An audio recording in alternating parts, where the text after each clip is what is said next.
And welcome, ladies and gentlemen, back to the Valley of the Judged.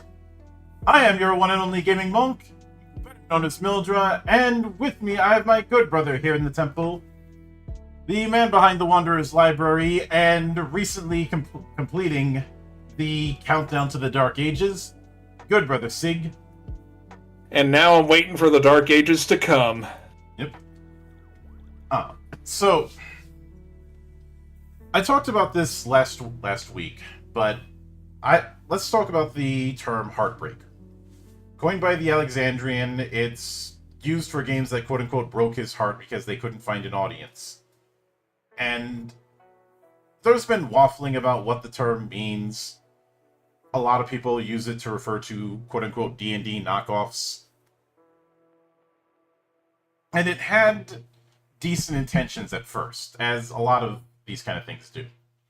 But as it got used more and more by the community, it kind of genericized into a way to dismiss games that were just pretenders to D&D's throne. If it sounds like I'm accusing people who use the term of D&D brain rot, I'm not accusing, I'm saying it outright. And because of the fact that the Tailspinner 20 system, which FangKnight is in the family of, uses a D20. Some people could probably make the assumption that it's just D&D with a different coat, with a new coat of paint. No. By the end of this episode, anyone who's been watching this series will very quickly disabuse themselves of that notion. Or they'll just continue touting the same lie just to make themselves feel better.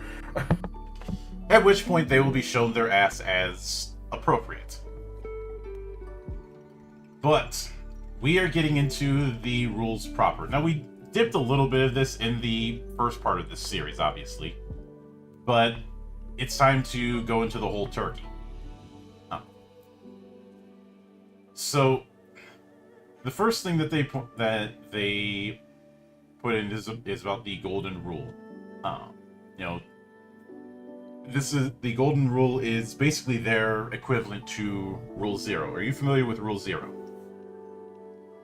I've heard the term, but I've never heard what it meant. There's a lot of variety in terms of the wording of it, depending on what book it's been put in over the years. But it goes all the way back to some of the early days, even to some miniatures games. It amounts to this: the rules are here for entertainment.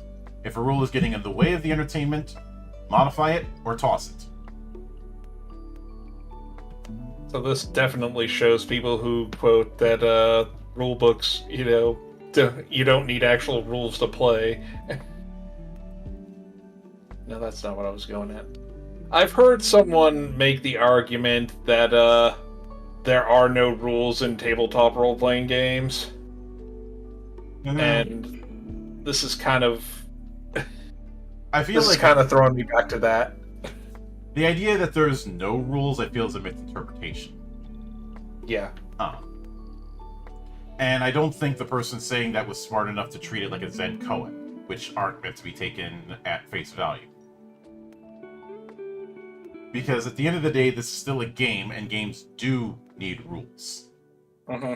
The point with Rule 0 is that the rules do not have to be as set in stone as they might be for, say, a card game or a board game. Some things that, require a little more structure because shit can get broken really fast. Mm-hmm. If you listen close, you can hear every Yu-Gi-Oh! Player crying in the distance. Dude, that hurt my soul just saying that. It's supposed to hurt. Yes, well, I don't really play Yu-Gi-Oh! Too much anymore. It stopped being fun for me. Well, it stopped being fun for me as well when it got out of hand, though. That modified version that I came across on Tabletop Sim, I might try that out, since it's trying to more emulate the Duelist Kingdom era, to which I say good luck. But summoning a 7th or 8th level monster in a single turn? I don't think it's going to be that literal towards it, but that's the direction that it's going for. Right. But the point is that regardless of how people try and romanticize the story aspect, a tabletop role-playing game is still a game. And say that there are no rules in TTRPG would be like saying that there are no rules in Cops and Robbers. There's, even in something as simple as that, there's certain unspoken agreements, and an easy way to piss people off is to break those agreements. Yeah. Same thing goes with, say, paintball matches or LARPs.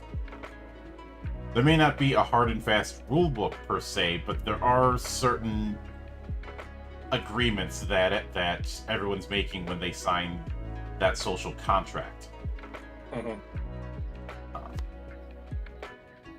you know, in the case of paint, like to use paintball as an example, if you get hit certain place, you shouldn't be sticking around. That's a good way to piss everyone off. Yeah. But the point is that the idea of there's no rules in TTRPGs is a case of being pedantically correct. Yeah.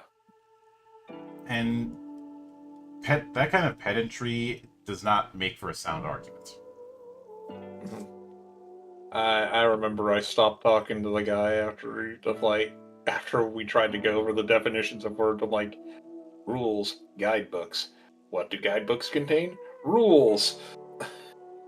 Yeah, and at that point, going over, I've noticed in my life that bad actors will try and hyperfixate on definition and their interpretation of definition. Rules lawyers are just as guilty of this, and they're generally not looked on all that fondly for largely the same reasons. Mm-hmm. It just made the English minor in me cry.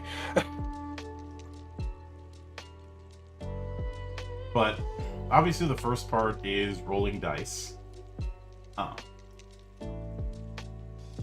And I do appreciate that they say, even if you already know how to play a D20 game, you need to know how and why T20 is different. So the first thing is you only roll initiative at the start of the scene by rolling the blazing score, which we've talked about. That determines initiative. Mm-hmm. High roller's first mover, though the tail spinner decides which side goes first.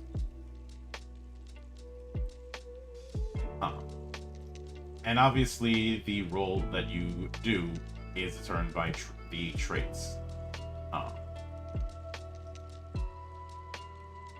You only get one action roll per turn, and it's on a format of ask, roll, tell. You ask the tail spinner, the GM, if you can do something. If it's not a sure thing, roll a d20 and add to it your ability plus your skill to match or beat the scene difficulty. Then the tail spinner tells the result. I do like that now some of that is going to seem obvious, but remember, every game is someone's first. Mm-hmm. Now, then we get into the core rules as mentioned, along with a brief refresher on the abilities and skill types. So first thing, you have to beat the scene difficulty. And I do like that they say use an extra large d20 on the table to show scene difficulty. That gives the implication that they want the DC to be known by the whole table, as opposed to something that only the GM knows to a certain extent. But an easy roll...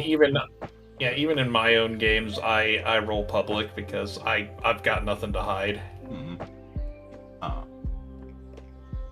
But we have a few thresholds when it comes to difficulty of C. Easy is 10 or higher. Tricky is 15. Hard is 20. Absurd is 25. And futile is 30. I love how they put that in there. Mm-hmm.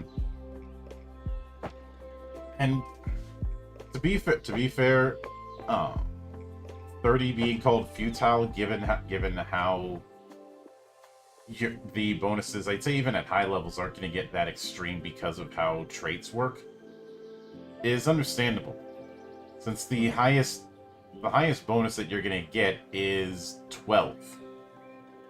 And I don't think there are many situations where a task or something will be that difficult.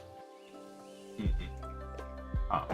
Obviously, Boon and Bane is the game's equivalent to advantage and disadvantage.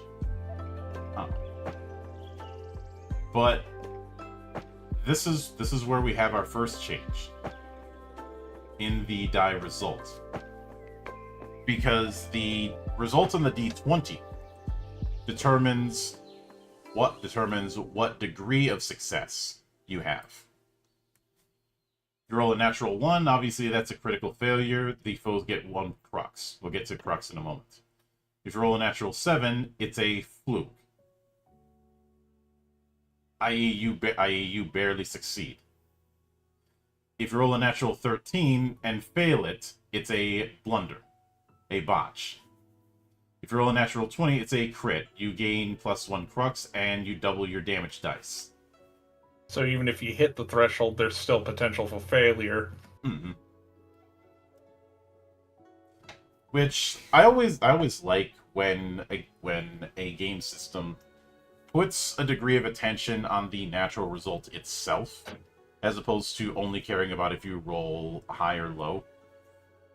Like I've always thought it was a bit odd that if you rolled an attack and you beat defense by 5 points or 10 points, you're still doing the same amount of damage. Yeah. Unless you crit, obviously, but you know that's a 5% chance on a d20. Now, Crux is kind of an extra effort system and kind of a momentum system. We'll get into that. Each side has a Crux dice, and a giant d6 to represent the score. So I guess you could consider this kind of similar to the escalation dice in 13th Age. Crux represents both sides' morale and will to win, and you gain and lose, a bit of a typo there at the parentheses, them in a variety of ways. You can gain 1 Crux by rolling a natural 20 if your foe rolls a natural 1 on an action roll, if you have 2 boons on a roll, or if a foe gets 2 banes. If you get 7 Crux or more, you have the upper hand. The other side must either retreat or surrender, or get a bane on every roll, then start collecting Crux again. Jeez. So, no battle of attrition here. Pretty much. It means that instead of damage being the sole factor in determining how you win, you can still win just by getting that sufficient amount. Mm-hmm. And of course, that kind of thing can work against you.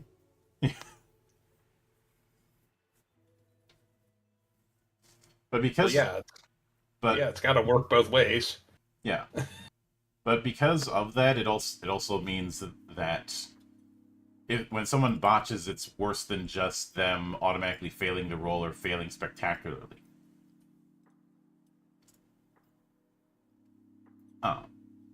After that, we do have a bit on damage. Some of this we've gone over, but there's one other bit of thing that I really like. If you do no damage, you do a knockback. It's a small thing, but I appreciate that you're still doing something, even if you don't do damage. Mm-hmm.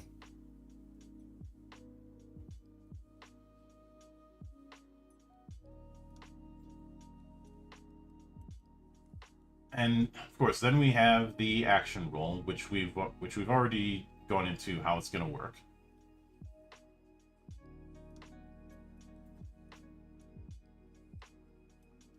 As well as virtues and vials. Basically, this is something that you can channel and use instead of one of the abilities. But it has to be something that actually fits how you're role playing. Mm-hmm.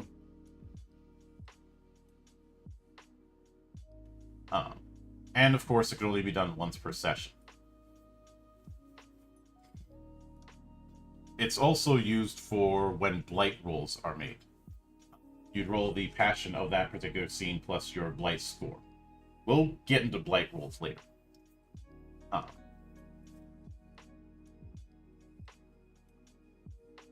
You can also use the passions as a substitute when doing saving throws. like I said, Virtues and Vials are the successor to the Virtue and Vice mechanic that was in World of Darkness. It's not the exact same, but it is close.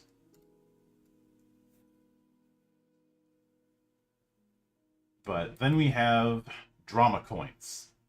Two-sided Rules Breaker tokens given out by the Tailspinner as roleplay rewards. These are held in a shared pool. Each coin has two sides, Virtue and Vile. Once per full turn, a player can use one drama coin. Other players can urge them not to play it, but can't stop them. Players start each session with a single drama coin, and more can be awarded by the Tailspinner. One at a time for unique achievements, such as completing a mission in a scene, completing a story quest, or engaging roleplay. After using a drama coin, it is flipped. If it comes Virtue side up, it turns into an experience point. And if it lands Vile side, it becomes a danger coin for the Tailspinner to use against the player. Again, more risk-reward. Mm-hmm. Danger coins are kept by the Tailspinner in a danger pool. And if that pool goes to 7 or more, the characters lose all their nerve and are in some way defeated or set back. The GM can also add one to demonstrate mounting tension.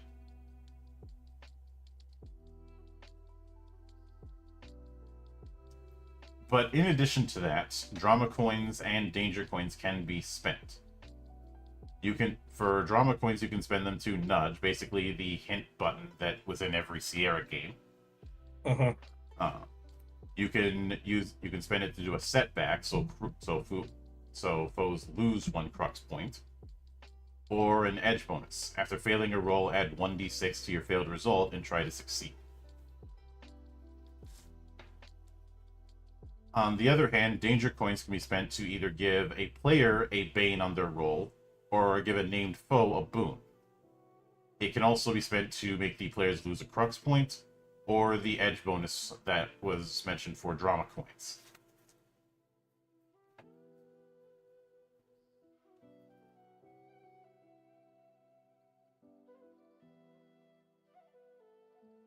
So I'd say a close equivalent to this would be the whole light side, dark side points in FFG Star Wars.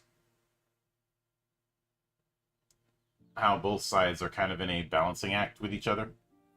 Yep. And it's risk reward for both the players and the Tailspinner. Mm-hmm. Something that I probably do personally is when one side spends, they're giving the other the chance. Mm-hmm. But that's kind of already covered with the whole flipping a coin thing.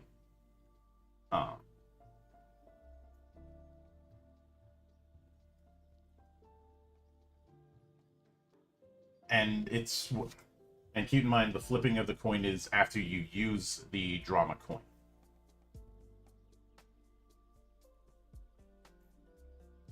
But there's a small part of me that wishes there was a similar flipping a coin when a danger coin is used, but I'm not sure how it would be done. So that's something to reconsider. But then we get to Crux. Crux is the ebb and flow of victory, the depths of despair. Actually, this part we've more or less already covered.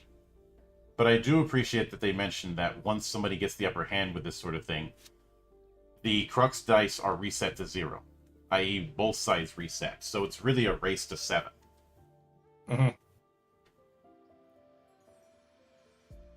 But there are a couple things that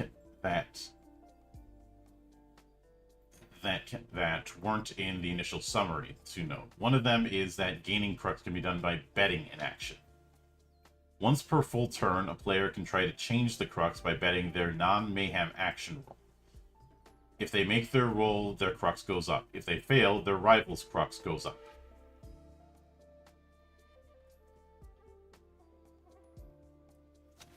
Also, no matter how many changes are triggered, only 1 Crux point can be gained or lost per turn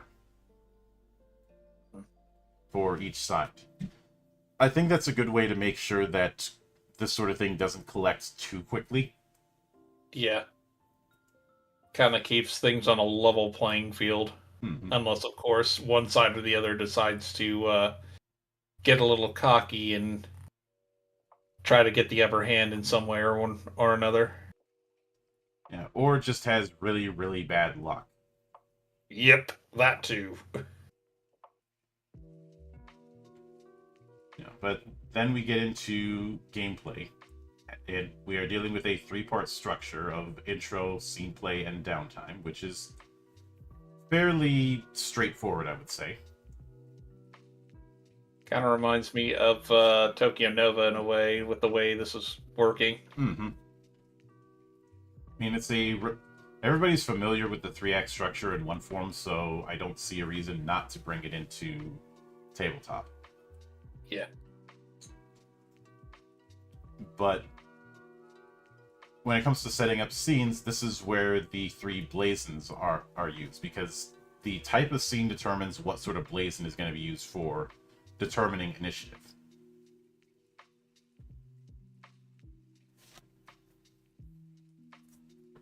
Alert is for violent investigation and lore scenes. Speed is for tracking, chasing, and physical scenes.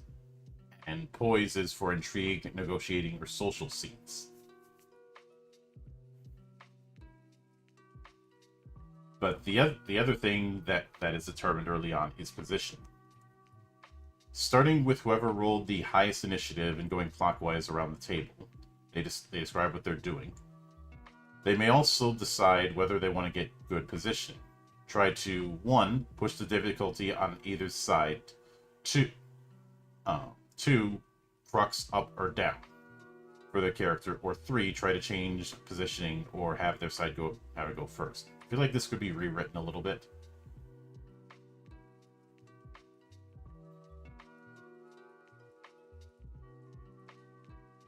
So it's more trying to get advantage on the battlefield. Mm-hmm.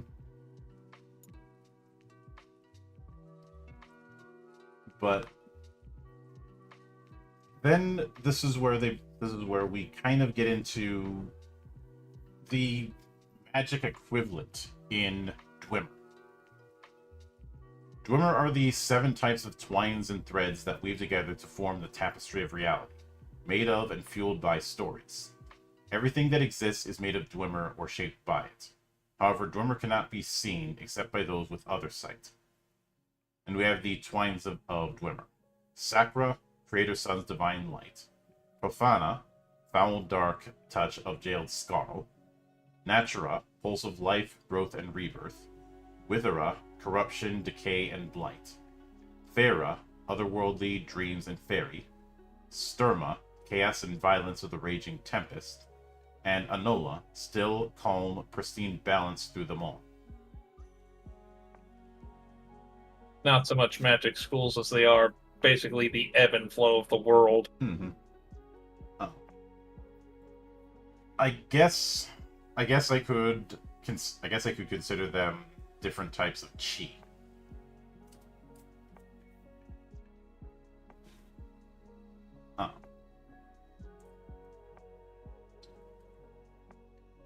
But when we talked about vampire creation, we did talk about arcanics requisites for some of their abilities. Mm-hmm. All blood has a Dwimmer aspect. Vampires need to feed on the blood of creatures of a certain Dwimmer, or the equivalent in distilled ichor, in order to use certain arcanics. The most recent feeding you have is the Dwimmer that now courses through your blood. Some very rare blood has more than one Dwimmer, thus allowing you to fulfill 2 arcanics requisites at the same time. Without the right Dwimmer requisite, you need to spend 1 HP in blood to cast an arcanics. So you're not confined to just a single element like most role-playing games are. And Tiny Wizard makes a good point. He says they sound like the descriptors for Magic the Gathering colors. Mm-hmm. It is in a similar vein. And you can see this little diagram here of the Dwimmer of Twine and Tapestry and where they oppose each other. And of course, Anola being right in the middle.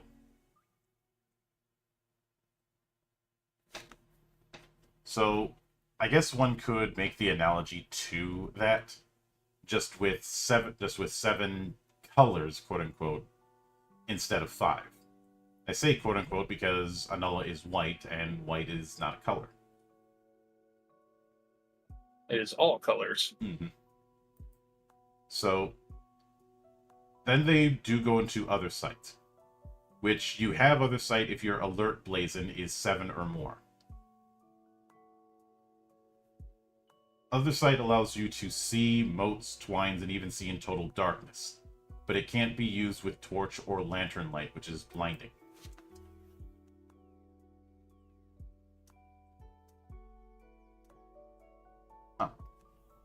Tiny saying, so if you want to use a certain type of magic the most, you need to find a human juice box of that type and try to keep them at hand. Aside from the fact that you're not having a bunch of spells like a wizard, you have a few arcanics that you get during character creation, but you can either do that or you can spend 1 HP.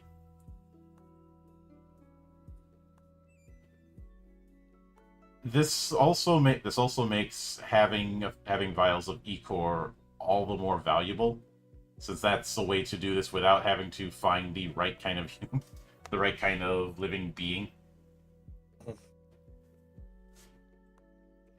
Which makes you wonder how common Echor is in this society. I would venture not. I would, for the bloodless, more frequent. For everyone else, not so much. I mean, one of the factions basically controls the making of Echor. Mm-hmm. And probably its distribution as well. Mm-hmm. But sometimes objects are suffused with raw Dwimmer in physical form. These valuable objects containing uncanny potential are known as ortho, which comes in 7 types, 1 for each Dwimmer, and is used to make Echor. Because ortho gives access to the uncanny, it is the most valuable substance there is. Ortho can be harvested from Monstran once their soul shard is set free, and Echor can be used to heal 1d6 of a vampire HP and cures hunger. So it's not only, rare in a way, but it's also part of nature. Mm-hmm. Which, all the more reason for vampires to go diving into hellholes. Mm.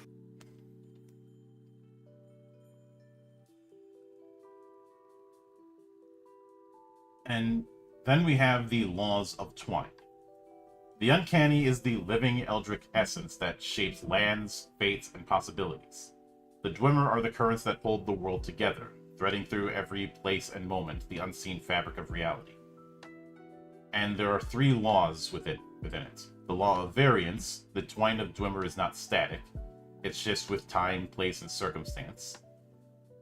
The law of manifest, each place and time is a twine of many different Dwimmer, but only 2 fully manifest at any given time. Those who would seek to change the manifest Dwimmer must pay an extraordinary price in ortho or Echor. And the law of primacy. All places in the world hums with Dwimmer threads, but one always reigns supreme and cancels its antithesis. It exerts its influence so powerfully, so much that the opposite Dwimmer cannot easily coexist with it. Sacra versus Profana, Fera versus Sturma, Natura versus Withera. So even though the Dwimmer moves and shifts throughout the world, even there are certain places where, one is stronger than the other. Mm-hmm. Yeah. There is also the concept of Dwimmer bounds. Each realm, each moment, and each land-bound thread of Dwimmer bends the rules of existence. To stand in a place is to be bound by its dominant Dwimmer, if one wills it or not. In Sacra, the flame of war is dimmed. Gunpowder simply does not ignite. No guns, no explosions, no violent thunder of muskets. The land itself rejects them. Well, that sucks, so can't use my shotgun there. In Profana, the opposite is true. Gunpowder becomes a force of raw destruction. Every explosion burns hotter, every bullet strikes harder. And you can re-roll 1 damage die each attack. So more damage, but more risk to you. In Fera, Time blurs, indulgence is eternal, and rest impossible. The revelry and dazzling wonders make sleep an impossibility, no matter how weary the body. So no rests. In Sturma, the skies are never tame. Whatever the weather is, it surges into something greater. It is an untamed force that does twice the harm, i.e. double damage, that weather elsewhere does. What is this, Oklahoma? In Natura, life thrives and plants rise with unnatural speed, and wounds knit shut twice as fast. 2 times HP on natural healing. The pulse of nature is accelerated and vibrant. In Withera, wounds do not mend and flesh does not knit. No matter how potent the blood or how powerful the arcane, nothing naturally heals within a place touched by the darkness. Reminds me of this one quote from Gargoyle's Quest. Not even a resurrection spell will help if you're touched by its darkness. Mm-hmm. And in Anola, knowledge blooms like fire in the dark. Study or research into any subject is blessed with clarity, a boon on your first roll, and gives insight where there was confusion. I guess one could consider Anola to be a kind of enlightenment. Yeah, I mean, you have the presence of basically every Dwimmer thread in one at that moment, so, I mean, as it moves throughout the land and changes, yeah, you're suddenly struck with everything at once. But then we have the use of Arcanics. As mentioned, each Bloodline, Brood, Coven, and Calling have their own Arcanics. Some of them have multiple ones, so at most you're going to have 4 Arcanics, and each one of those is not necessarily a spell list, but a spell path.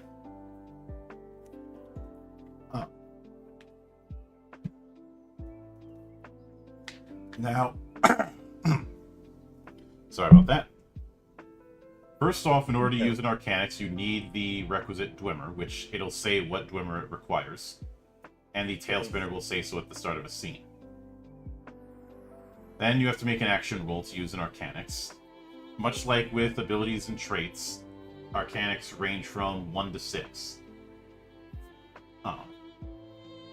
The duration, unless stated otherwise, is until the end of the scene or dawn, whichever comes first. You cannot stack or cast the same Arcanics on the same target until the duration lapses. So just judging from reading the scene Dwimmer here, I mean, yeah, as you said, it's not a list of spells, but whatever Dwimmer is present will be, I guess, the form the spell takes. To a point. The required Dwimmer is more akin to, since the Magic the Gathering analogy was made, lands. Mm-hmm. And, you know, in the same way that you need to tap certain combinations of lands in order to use spells in Magic, it's a similar principle here, just you don't have as much of a variety. In fact, most of the times you only need one type of Dwimmer. This does mean that depending on the situation, not everybody's going to be able to use all of their potential Arcanics. Mm-hmm. At least not easily.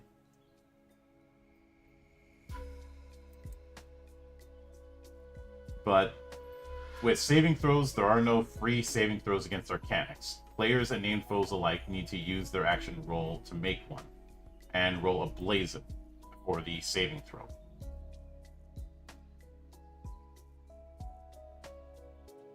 So there is no guaranteed auto hit. There is no magic missile that never misses. Now, when it comes to Arcanics levels, each level of Arcanics can be cast multiple times on the same target in the same scene. Lower level Arcanics cannot be used to cancel out higher level. And then narrative flavor, when it comes to describing how it's perceived. Now, as mentioned before, the scene itself can have Dwimmer. Mhm. At the start of the scene, the tail spinner announces the main twine Dwimmer, the dominant uncanny force shaping the mood or theme. Over the course of the scene, players can evoke one more Dwimmer. Each Arcanix has a specific Dwimmer to function at full potency. A necessary Dwimmer must be present as either 1 from Blood Drunk, 2 from Echor Drunk, 3 your personal moat color, or 4 spend 1 HP to use the Arcanix each turn.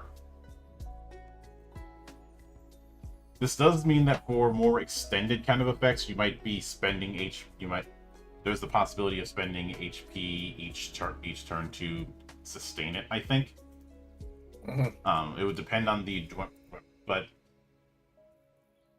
there's very much the implication that spending HP to cast a la blood magic is seen as the last resort option. Mhm.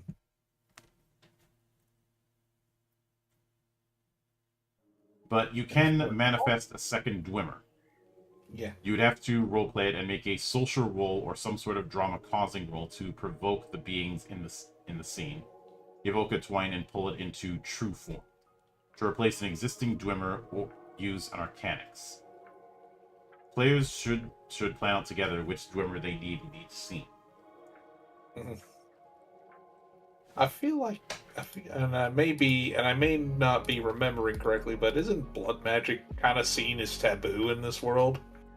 What's seen as taboo is completely draining another bloodless. Like blood magic in the I cast from my own life kind of thing. It is what it is. Mhm. It's when you drain another vampire completely dry and basically take their soul in the process. Yep. That I was the remember thing that. that was taboo. Yeah, I was like, I feel like there was a taboo that kind of connected that, but I guess I wasn't remembering right. Mm-hmm. But after that, we have a set of game terms. I think this was also at the start of the book as well. But then we get into combat, starting with the order of battle. First the scene setup, then the plan of action, then combat turns. You can make a number of moves equal to your speed blazon. After you make your moves, you make an action roll, and if you succeed, then a damage roll. And there's also a roll when it comes to minions. They don't make normal attacks, they make minion rolls, which is a d6. If they roll a 6, they get to do 1 HP damage on an enemy they're engaged with.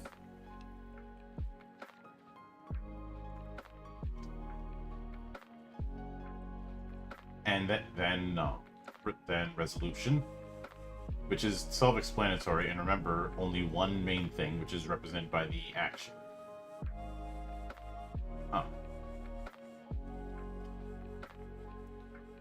So when we get to combat,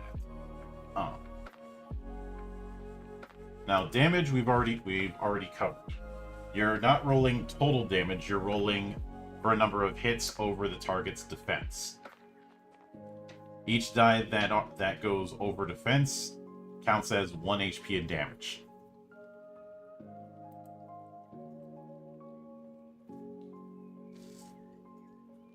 However, the highest number on any damage die ignores armor, which does mean that there's somewhat of a trade-off if you wanted to use lower damage die weapons, i.e., you could potentially pierce armor, but you're not going to do. But it does mean you're not doing damage as consistently. Mm-hmm.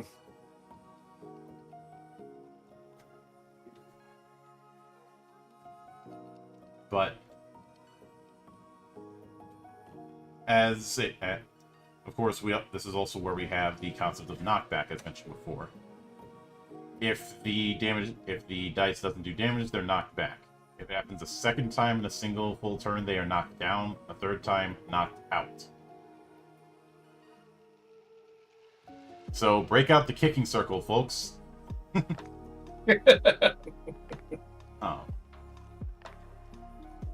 We also have if it says +1, 2, or 3 damage, that means you roll that many extra damage dice.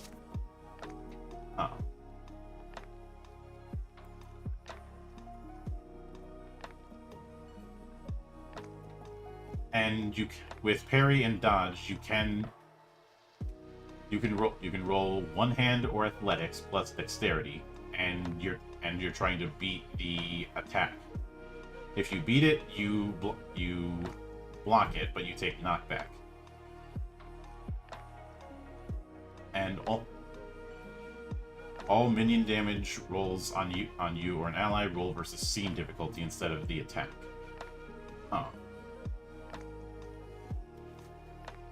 Now, when it comes to hit points, there's a few things to note.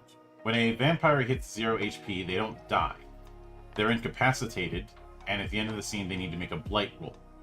If they do not receive, and receive is put in there twice, blood, ichor, or arcane healing, they'll go into somul, a stiff slumber or torpor, and must make a second blight roll.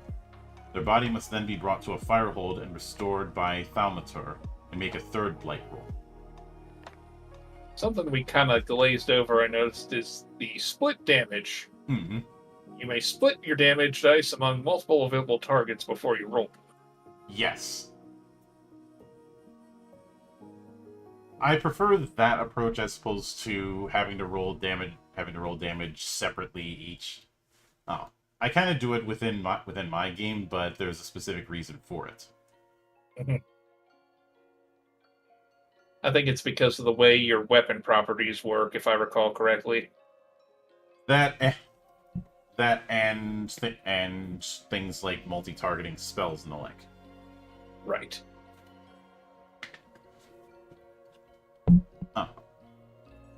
But with then we have healing. It takes your full action to give someone ichor or ortho to heal during combat. Other healing can be done only after combat ends.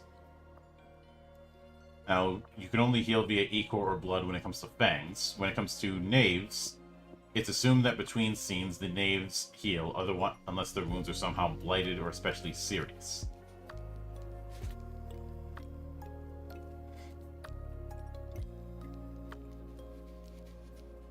Here we have a typo. Yeah.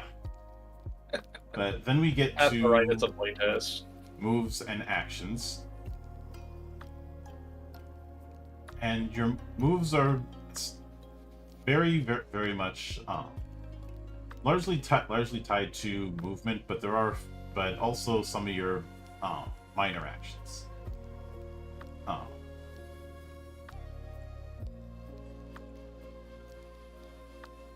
So you can use it to move one zone. Zone is akin to squares, but not exactly. You can spend one to engage or disengage. Spend one to ready a weapon, to drink ichor, and split damage. You can also use the following to interrupt another player's turn if you still have a speed point after they roll damage. Aim/cleave, which adds 1 damage die to the roll. Distract or evade, add 1 defense to 1 damage die roll. Use versus an attack made on or in your zone. Or block, take the damage of 1 damage die instead of another target. And then we have actions. Again, it's 1d20 once per turn. If a player makes no action in a turn, they get +3 speed points. I'm hoping that doesn't stack. But I don't see anything that says it does, but you never know. Yeah. Now, when it comes to dodge and parry, it does note that you can spend a speed point to interrupt. But this is another case where this is something I'd end up house ruling. I'm not the biggest fan of the idea that you can only do 1 dodge or parry per round. I know some people have said, "Oh, that adds to tension in conflict." to me, it ends up with a too good to use situation, and because of the fact that you still have to roll for it, I don't think the effects of dodge or parry is strong enough to warrant that. And I think this is where, I mean, the speed points, if you don't take an action, could come into play. Like, rather than blocking or, dodging one attack, you can do that number of blocks or dodges. Yeah. I don't know. It's an idea.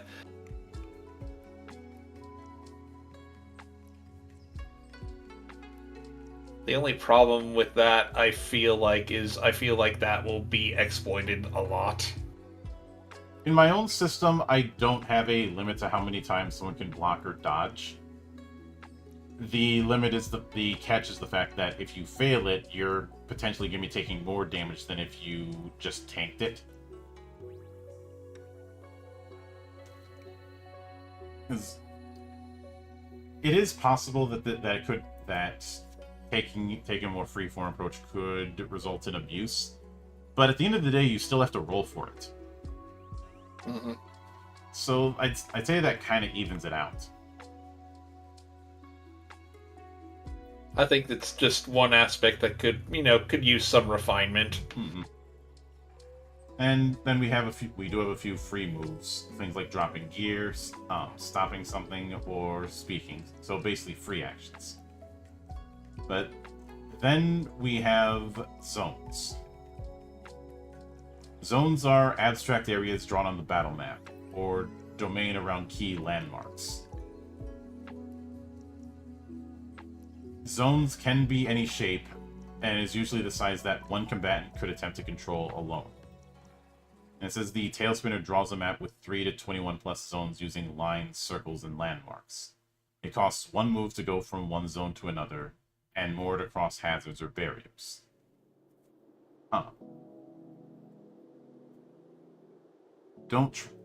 They also say don't try to define the size of a zone, or distances, or scale, because it will lock everyone's mind into a literal mindset. And judging from this little diagram, I could see why. Mm-hmm.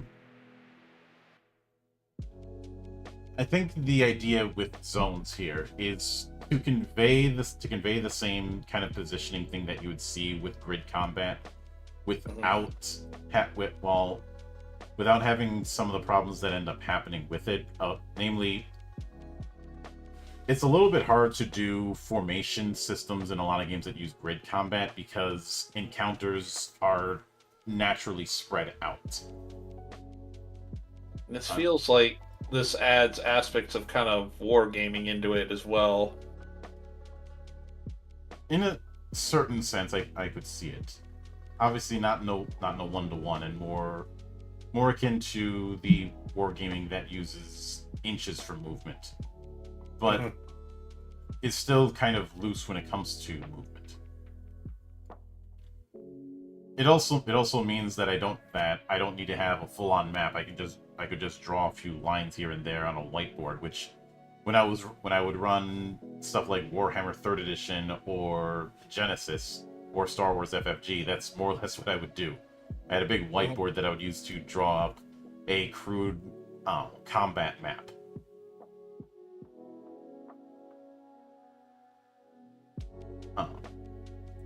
But after that, it does go into hit points, which we've already covered.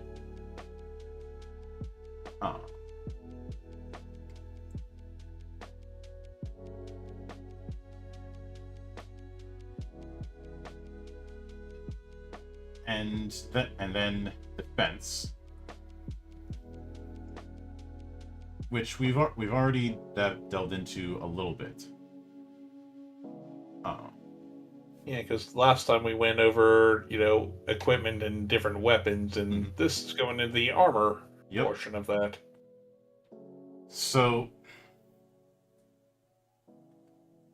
when it comes to armor, for some of the heavier stuff, you need a minimum strength in order to use it. Without armor, your armor is treated as dexterity. However, if any damage is done, they take an additional point of HP and damage. And in order to own or repair these kind of armors, you need a certain level of the resource trait. So for better armor, you need higher resources. Like for example, the quilted oak silk. You need a strength of 1, and you need resources 4 in order to get it.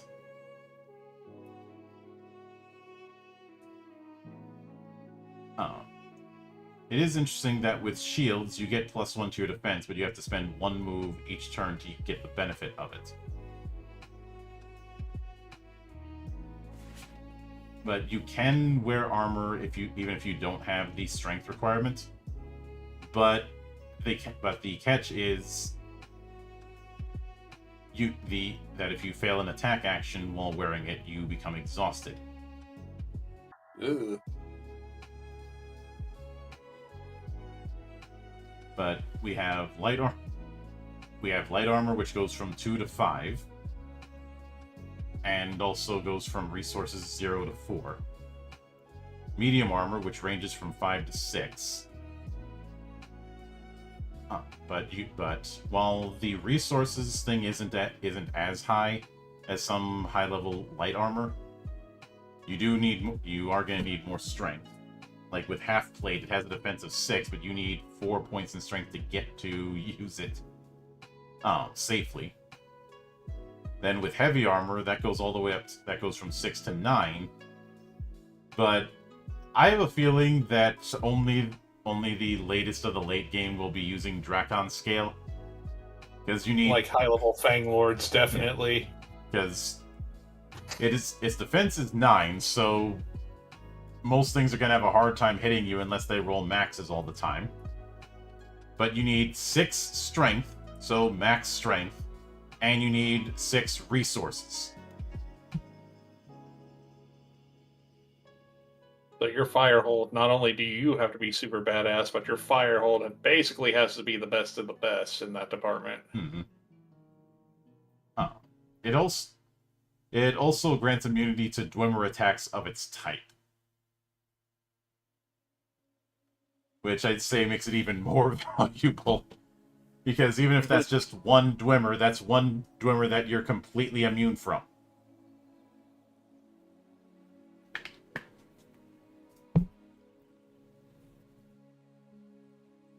So it'd be a good way to screw over somebody who has an Arcanics of that. And I do like some of the... Good? I was about to say, even if they do have a Dwimmer that opposes it, it's very unlikely you're going to be able to hit them anyway. Unless you roll maxes all the time.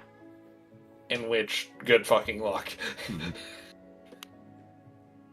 Plus, somebody who's got Strength 6, you better hope that you take them out quick, because if they have Strength 6 and you're fighting them in melee, as you said, good fucking luck. Yeah, I was about to say, there's a good chance you're going to lose most of your party here. But I do appreciate that it notes certain armor being noisy, which is, yeah, that's going to be a thing. Mm-hmm. And full plate takes 30 minutes to don or doff, and is very noisy. Which certainly makes sense. I'm getting flashbacks to frickin' Steiner in Final Fantasy IX. But then we have botches and flukes. So when you get a natural 7 or 13, you can roll on this and roll a d10 or make one up. Basically, a way to make botches even worse, or make fumbles bad. And flukes are a case of if you roll low, in this case a 7, and somehow still succeed. But each of these are narrative guidances. I do appreciate that it is there. Simply because saying something good happens to you is kind of broad. Yeah. But after that, we do have the weapon list, and some of these we kind of went over when we talked about character creation. But I'd say because of the way damage works, it actually makes daggers far more viable than they would have been otherwise. Mm-hmm.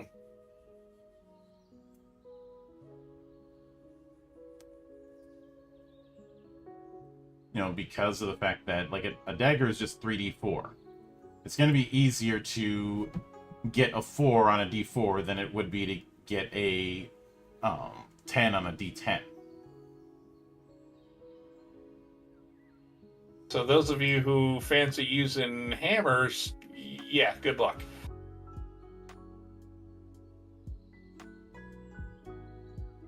Pretty much, though, I can't quite tell what the... Oh, that's just a signature. It was... That little plus sign right under that sword kind of got muddied. Oh, yeah.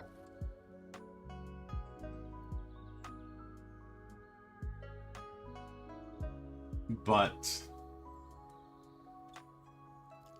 You know, it's something like a... Since you mentioned a hammer, something like a great club requires strength 3 and does 2d12 for damage. I was referring to the stone maul, actually, which requires a strength 5. Mm-hmm. But it's described as a head made from a boulder and is attached to a haft of wood. If you're using a boulder for your maul... And you missed.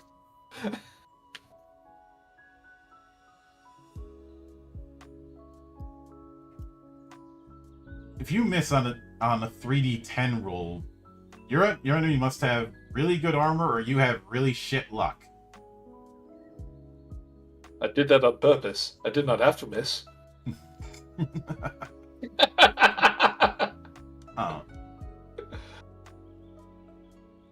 I do also appreciate the forte thing here. Which is basically a way to give further identity to each type of weapon. Like, for example, with martial weapons, you can divide damage between multiple foes with the same defense rating. With peasant weapons, if you roll a 1, you can decide to make that weapon break, but also do full damage.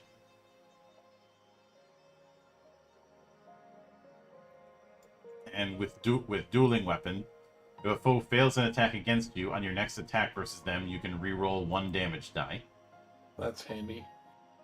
With knightly weapons, if a target is not engaged or part of a mob, add 1d6 damage die to all damage rolls. Mm-hmm. And then the polearm weapons may attack foes in the next zone over. So, reach! Yep. It does take a bigger amount of resources to own or repair them. The one with ranged weapons, if you spend a full turn to aim, your uncanny, add your uncanny to your next ranged weapon roll. For firearms, if 2 plus firearms are shot in a zone, it creates a ball of smoke, which obscures and makes unseen all in your zone. Which makes sense, because they're very loud and very smoky. Mm-hmm. They also take you need a resource of 3 in order to own or repair them, and they take a full turn to reload. The trade-off with them is the absurd amount of damage that they can do. I mean, they're explosives, pretty much, so yeah, of course they're going to do a lot of damage.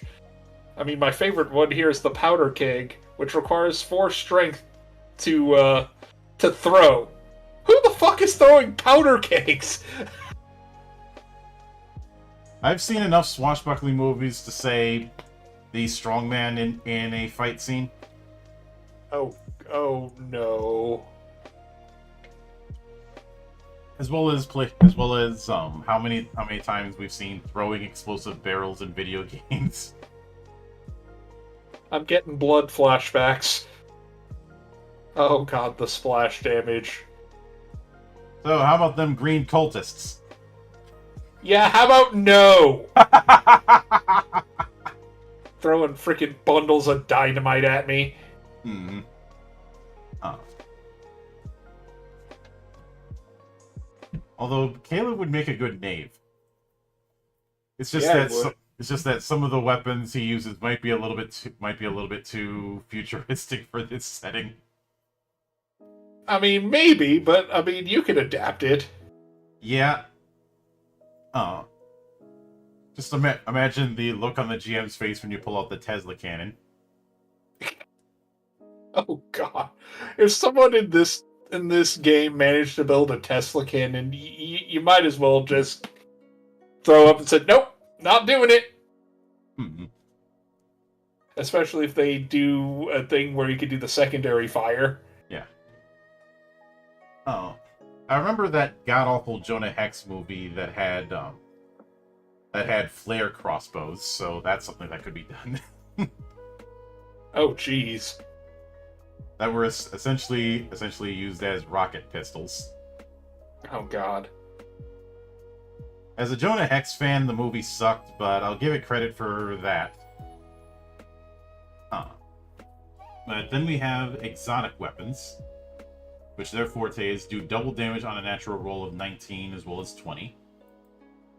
So these are things like War Darts, Garrote, Venom Dirks, Bullwhips, Nine Tails, and Blowguns. So these are the assassin kind of weapons. Mm-hmm. Then we have vampire weapons. Weapons disguised as musical instruments. You need Firehold resources of 3 to own or repair them. Forte is even if you fail all your damage rolls, you still do 1 HP damage instead of knockback.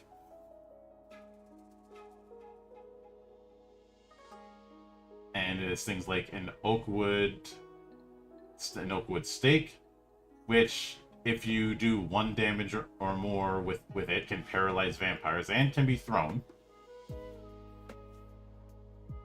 A flame fang blade, which is a literal fire sword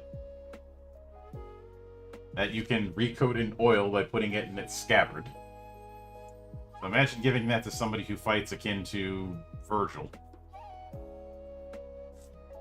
Oh god, that would be death. Mm-hmm. Or freaking Kane's flame sword in Blood Omen.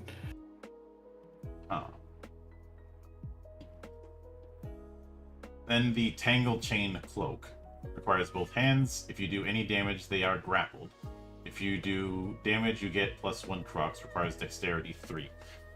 I'd say the Tangle Chain Cloak is meant to be the equivalent of spiked armor. Mm-hmm. You know, the deadliest hug in the world.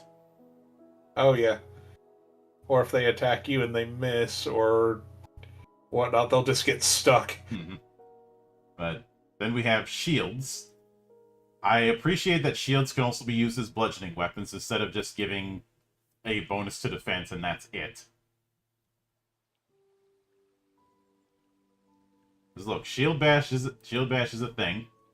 I'm sure you've seen that one clip of some knight at a LARP going, "Tell me how the ground tastes, little man." I think I've seen. There's one I think I've seen where the knights charging them with shields just completely checks them. Pretty much. I'll have to share that clip with you later. But oh, it's wonderful. You know, this ranges from bucklers all the way to lamp shields.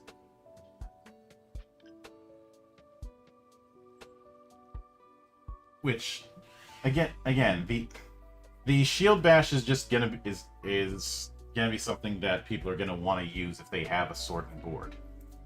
Mm-hmm. And in my opinion, having that as part of the mechanics is a really good way to making sword and board not Babby's first build.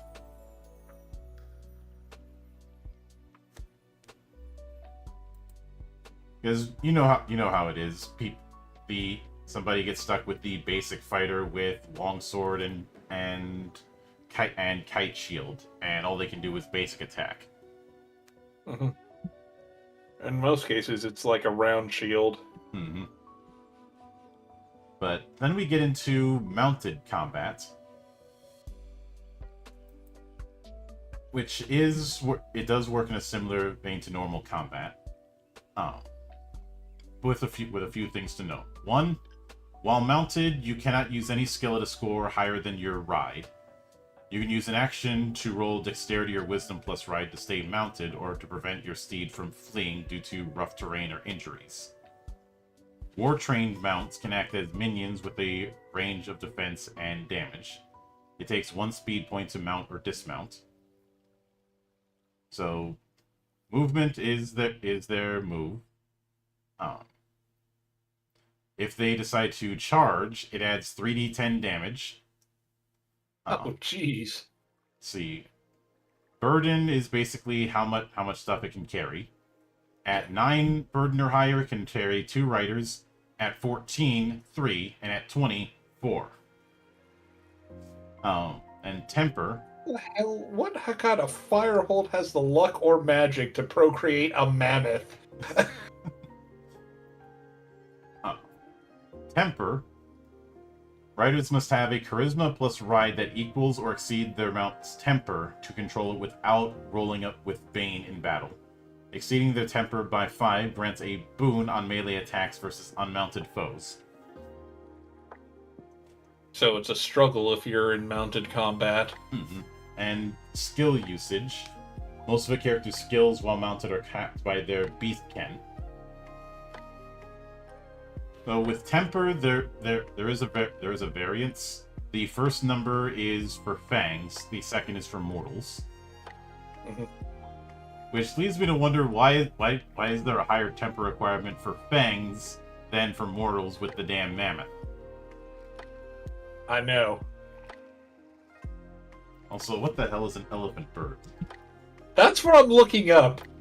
This... Apparently it is. Let me get the picture. Yeah, so they were extinct. They're an extinct form of flightless bird. It's this thing. I linked it to you. Kind of reminds me of a big ass moa. And okay, at that kind of size, I could see why they would have a high requirement. Yeah. Because the temper is 6. And it looks like it became an ostrich at some point in evolution. Yeah. Though I also have to laugh at the Titan llama. What is a Titan llama? I'd imagine just a big ass llama. And immediately gives me Attack on Titan photos, which I don't want. Yeah, it's probably just a really big llama. I would hope. Mm-hmm. That is what would make the most amount of sense. Range lizard, I'm imagining a giant monitor lizard. Mm-hmm. Dire Spider should be very familiar to anyone who's played any Against the Drow campaign. Mm-hmm. Woolly Rhino, not too... that's an interesting sight. I imagine a rhino with fur. Mm-hmm.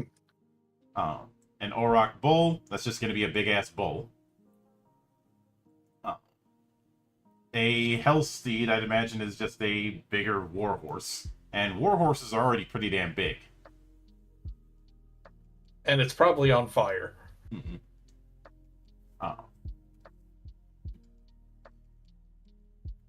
Why am I envisioning the Doomslayer writing that? Because it's an awesome image. Mm-hmm. But we do have a bit of thing on mass combat, though it isn't given full setup. Yeah. So mass combat provides a framework for large-scale warfare. Basically, draw a battlefield with zones in which 3 to 9 units can operate. It is essentially just doing a larger scale version of zones. Mhm. And giving each player 1 to 3 units to command. So it's there, but for people who want to do a bit more involved form of mass combat, I feel like this is something that could use a little bit of expanding. Yeah. Then a bit on Roleplay 101 and on combat advice. And on, working in the dark. Then we have conditions, so your debuffs and some buffs, as well as some terrain effects, and the concept of Dwimmer outs.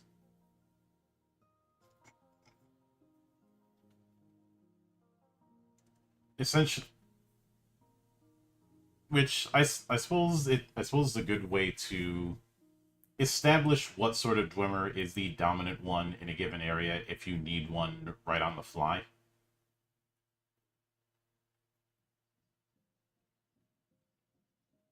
But I do like... And they're all set at specific times of day and Yeah. times of the year, it looks like. Mm-hmm.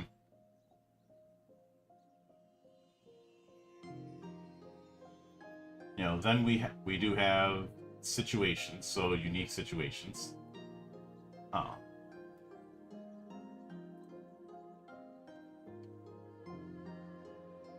And I'd say given the grappling rules here, it's one where grappling is going to have some use.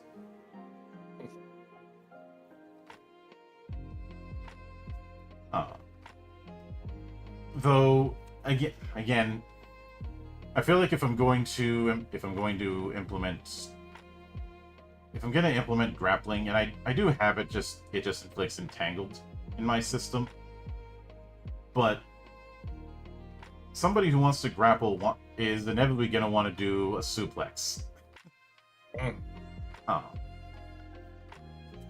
I feel like a lot of games that use grapple mechanics, they just focus on the whole grabbing somebody, not the throw part.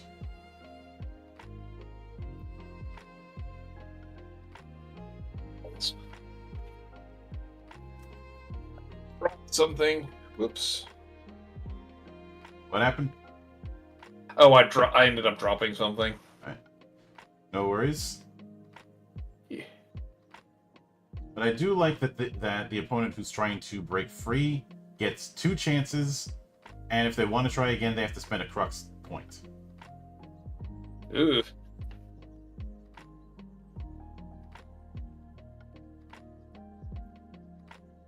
But make some interestingly tense situations. Yeah.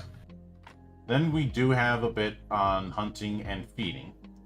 Basically, if you want to stave off hunger, you have to drink blood or ichor once a week, otherwise you go into hunger.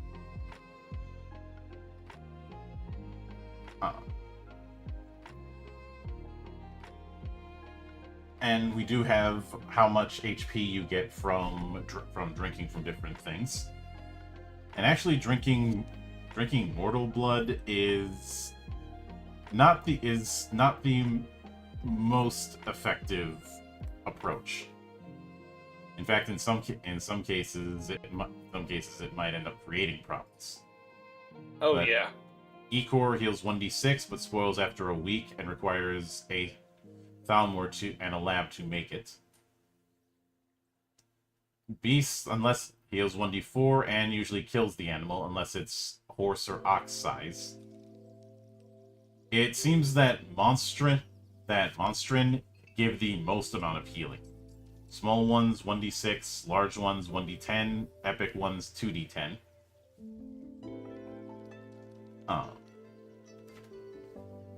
If you're in hunger, you become depraved with small and large. And if you're in hunger when feeding on an epic, you must make a blight roll. Though they have it in here twice. Again, there's some issues. cup of mortal blood only heals 1 HP. If you have more than one trait at the sip, which is 1d4 HP. If you're in hunger and don't have poise 8, you become depraved and suck them dry. Sucking someone dry heals 1d10 HP, but heals the mortal, and anyone who fails their feeding must make a blight roll. Oh, crap. You can feed on a dead body, a fresh one, heals 1d4 HP, and you must make a blight roll. If it's dead for more than 2 hours, the blood congeals, and you can't get anything from it. Because it sounds like the whole dead man's blood thing where, yeah, that's poisonous to a vampire. Yeah, back in the old days with vampire, the exception to the rule for that sort of thing would be like Clan Nosferatu, but that comes with its own costs. Mm-hmm. Being seen in broad daylight or by anybody is a masquerade violation. Hmm. But then we have Gathering Lore.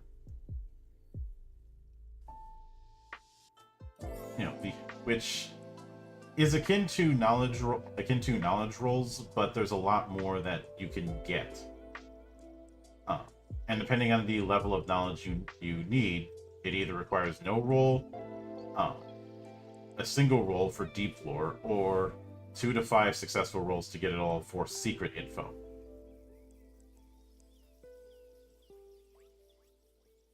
So, like, say you're infiltrating another firehold and you really have to get some information about it. Mm-hmm. And I do like that they give a few examples on lore actions and the ability trait combination that they'd use.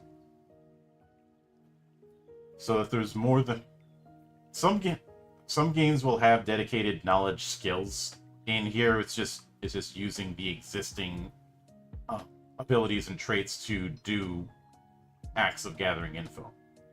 I like that a bit more. Because when you have knowledge as its own skill, you can run the risk of having that one person who's the lore guy for everything. Yep. Or you can have the issue like in, say, Pathfinder, or even GURPS, or a lot of games, honestly, where every subject is its own knowledge roll. Yep. And that can get bloated very, very, very fast. Sounds something akin to like 3.5 as well, where yeah, you had knowledge skills, but you could only have a set amount, and they were only for specific things. It's the fact that each subject is a separate skill, and there's no... the closest thing to general knowledge is stuff like Bardic knowledge, which... I understand what Bardic knowledge was trying to do. I just don't like the results. Yeah. Because... that sort of thing ends up continuing the stereotype of the basic fighter or the dumb muscle archetype. And it means that if you want to be a fighter who is actually smart, you've got to do a whole lot of jumping through hoops.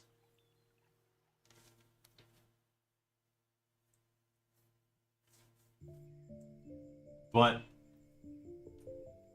then we have the Blood Kiss. This is the act of draining,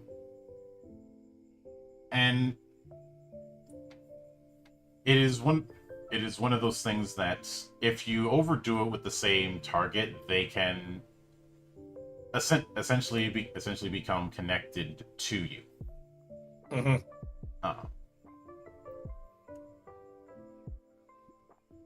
Because if a mortal survives the blood kiss, then a bond is forged that lets them share dreams and visions. With each taste, the connector grows stronger. Thrice binds them in blood, but at 7, the bond becomes eternal, unbreakable, each utterly devoted to their blood swing.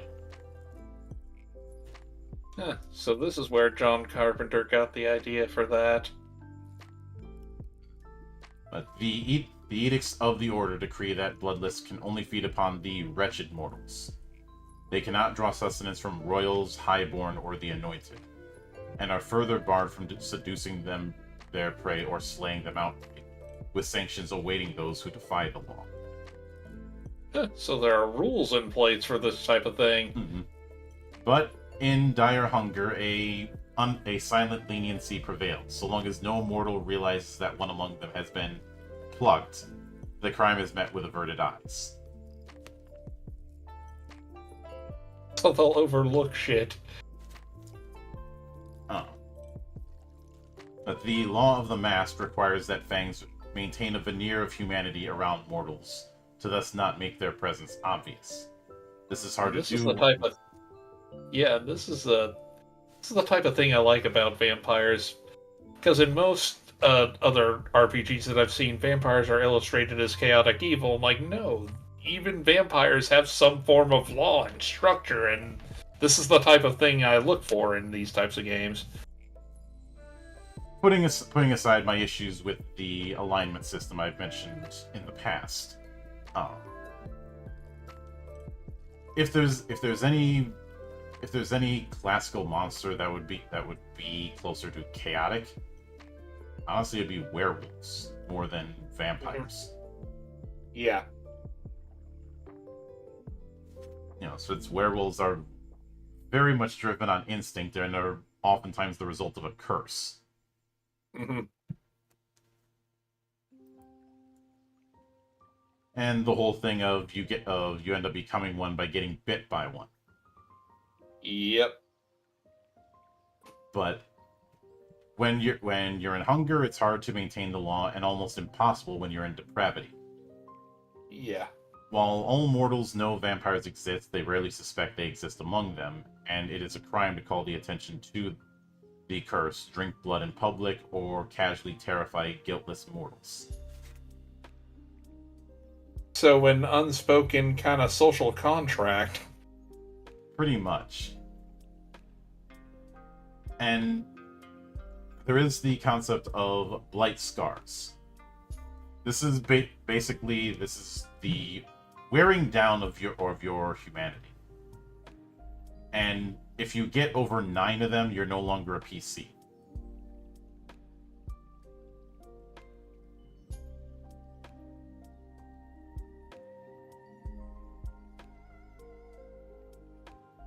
And of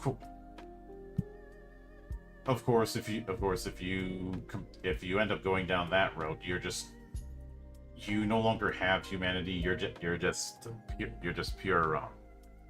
You're just pure monster at that point. Mm-hmm.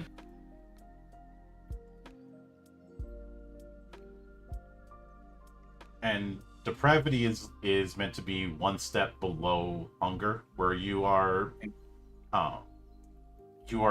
essentially guided by instinct. Yeah, you're giving in to the urges more and more frequently and embracing that monster. You may recall in Vampire there was the concept of the beast. Mm-hmm. It's kind of in a similar vein. But since I brought it up before a bunch of times, then there's the concept of blight rolls.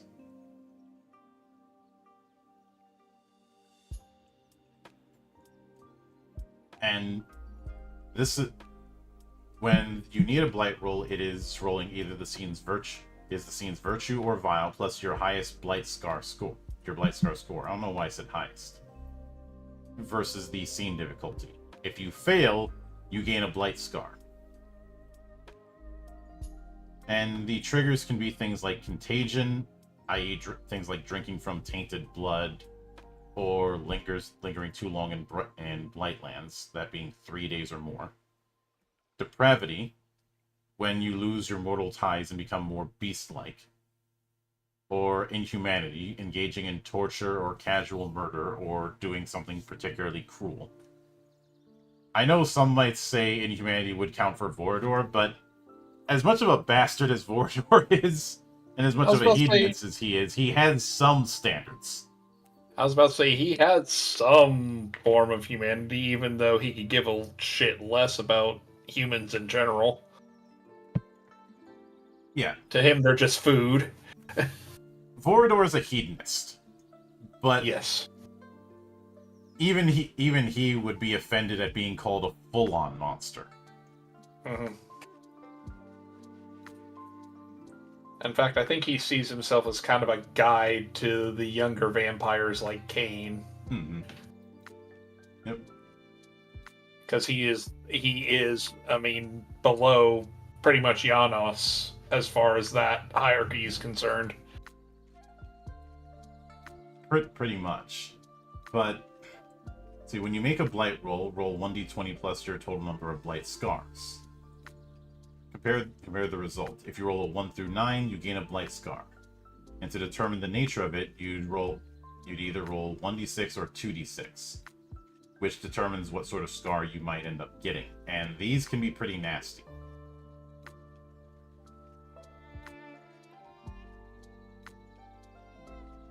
It kind of shows that Blight is essentially you becoming far more twisted. Mm-hmm. I guess if I were to make, since I've made the Legacy of Cain comparisons, consider what happened to the pillars in the original Blood Omen, and how after that little scheme, each of them succumbed to some different form of madness. And it spawned from the murder of Ariel, who then, which drove Napraptor insane, and that madness kind of spread among the rest of the circle. Mm-hmm. And then there was of course Malik, who got the worst of it by being nothing but a living suit of armor, being essentially. It is not every day one sees their own corpse. It is a sobering experience. Yeah. But after that, we have downtime, which involves 5 steps: tallying up experience, making a event roll, a council meeting, either as a Malice on duty or as part of the Vestry Council, activity rolls, a downtime activity, and complications.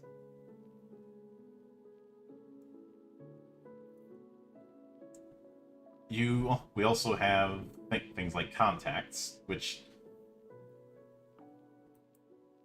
I do appreciate the use of them here.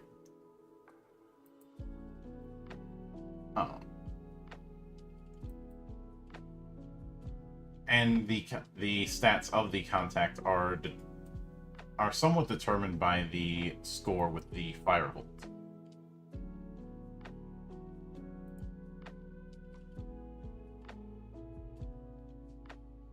And of course, Eldritch Tomes, which is a nice little knowledge book.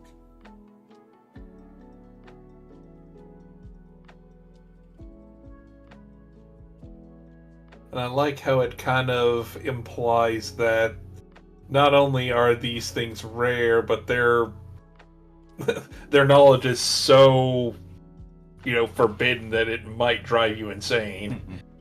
Yeah. But I'd say with that, we've covered quite a bit, including some stuff that I had planned for later on, but we ended up not having a natural break, so we ended up going right into it. I mean, we were getting really into that. I mean, I'm loving this. Yeah. But like I said, at this point, making any heartbreaker accusations can only be done in bad faith. And I'd say the only thing that might be a bit of a stumbling point is getting people to decouple themselves from the idea of grid combat into this zone design.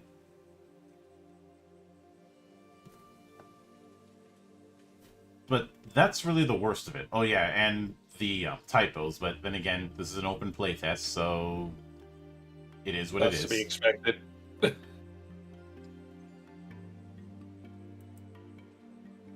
But outside of that,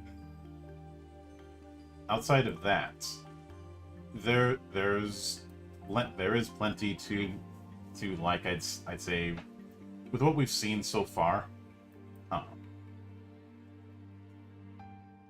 I am reminded of the fact that the first time that I covered the Arcanics, I mentioned that some of them seem to have more mechanical weight than others,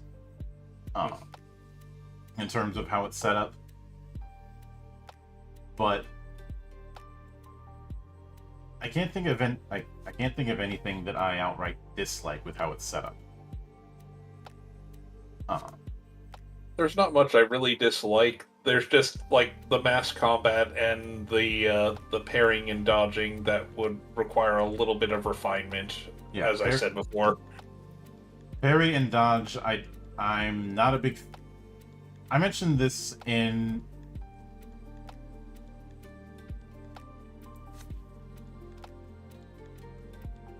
Oh.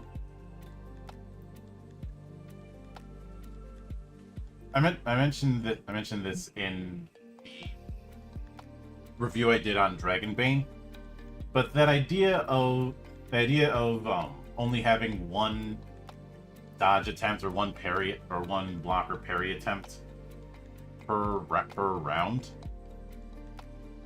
I've seen the argument of it makes things more high stakes. I feel like there's a way to make things high stakes while still giving people some kind of defensive option. Yeah, because by providing only one parry, there's still a risk that they're still gonna take a large amount of damage. Yeah. But besides, I've seen games like Mystic Days have it that you're always rolling for defense. Mm-hmm. So that idea of only one defensive option per round, I could see that working if you have a very small participant list. But if you're dealing with a larger encounter with one big bad and a bunch of ads, that could create a problem.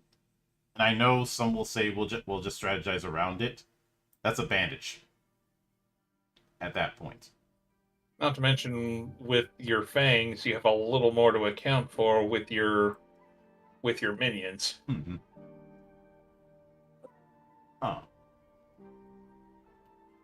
I will say that the damage system alone already gives a degree of risk with how the damage works, and the fact that it's much easier to have that chip damage add up here. Mm-hmm. Because of the lower HP value calculation and the way inflicting damage works, along with things like Crux and the like. So I don't see enough of a reason to limit, especially when there's already the limitation of spending a move to activate it. Mm-hmm.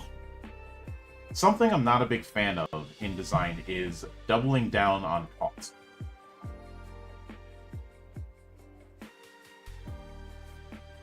You're essentially gimmicking gimmicks at that point.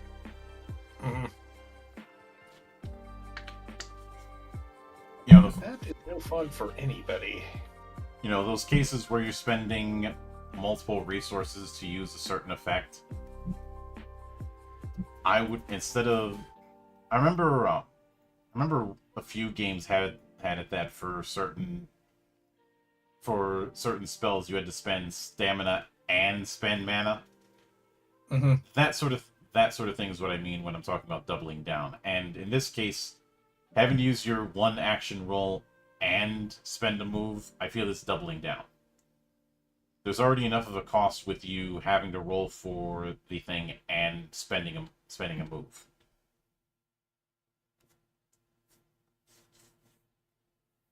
But the mass combat thing is definitely undercooked. Mm-hmm. Now, am I saying that mass combat needs to be as detailed as a full-on war game? No. But just having it as a slightly expanded version of normal combat, I'm not sure that's sufficient. And the way it's written, I think another page of detail could fill the void. But it needs a bit of expanding. And again, I'm not saying I need rules on formations and all of that, but something more than just standard combat, but with more people. More people over a bigger swath of land. Yeah, I don't think that's what people have in mind when it comes to the idea of mass combat. I don't think that fits the fantasy. Mm-mm. Once again, I get that this is trying to be more narrative. It's not trying to be a war game, but there's ways to do that. I've seen that for years in stuff like L5R, which had a Tides of Battle system for its approach to simulate the idea of you being in the middle of the battlefield. So, essentially battlefield events kind of thing. But those are the only two things that really come to mind.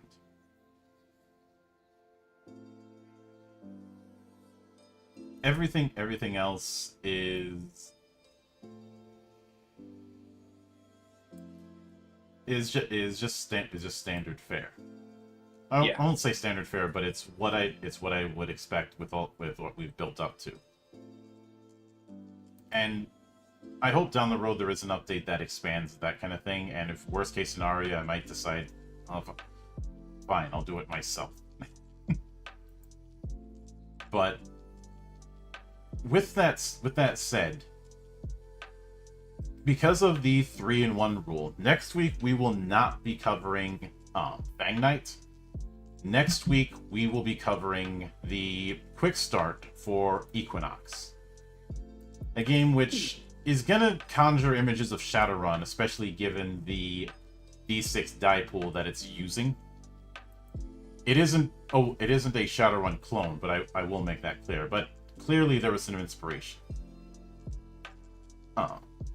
And on the 23rd, we will not be having the Friday edition of Valley of the Judged. We will be back here on the 6th, which will technically be the finale because the stuff we had planned to cover on the 30th, we already covered tonight.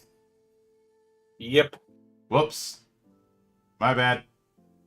That's okay. It's been a fun ride.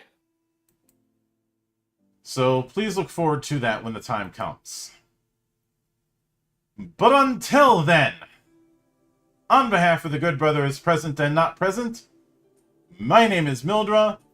I am your gaming monk. Stay fucking frosty, everybody. Oh